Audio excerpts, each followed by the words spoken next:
po si Marcelo Ibarcoma, 20 years old. Gumigising po ako ng umaga para maganda para sa school namin. Pero bago ko po gawin yon, nagsasaing po muna ako para sa pang-almusal namin. Pag pupunta po ako sa school, madalas po na late po ako kasi yung mga gawain po sa bahay, ginagawa ko na po agad.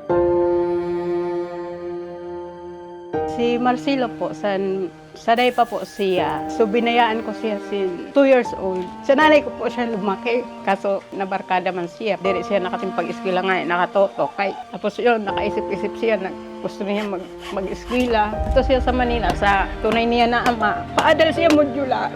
Sandiri pa na uyunan. Ang kakaupod sa ama niya. Ang dami mo nang iniisip. Iniisip mo kung alin na yung uunahin. Minsan nagkakaroon ng financial problem, anxiety, overthinking, family problem. Minsan pinagpapabaya ko na lang sa Diyos ang lahat na makasurvive. Yung pakiramdam ko parang nalilito na po ako. Di ko na po kaya kung ano yung uunahin ko.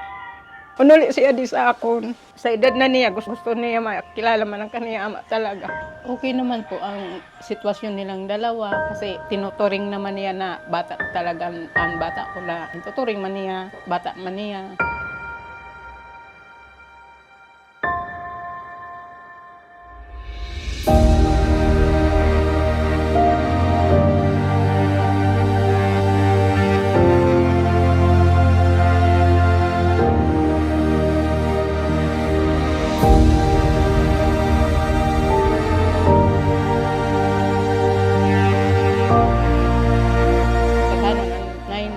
Danong sa ato. Kaya yun, ano man niya, sabi, sige na mama, ano ako doon sa scholar na yun. Ikaw noon, kung anong gusto mo, kung kaya may magpa-eskwelaon ka, mas tiyaga man kami.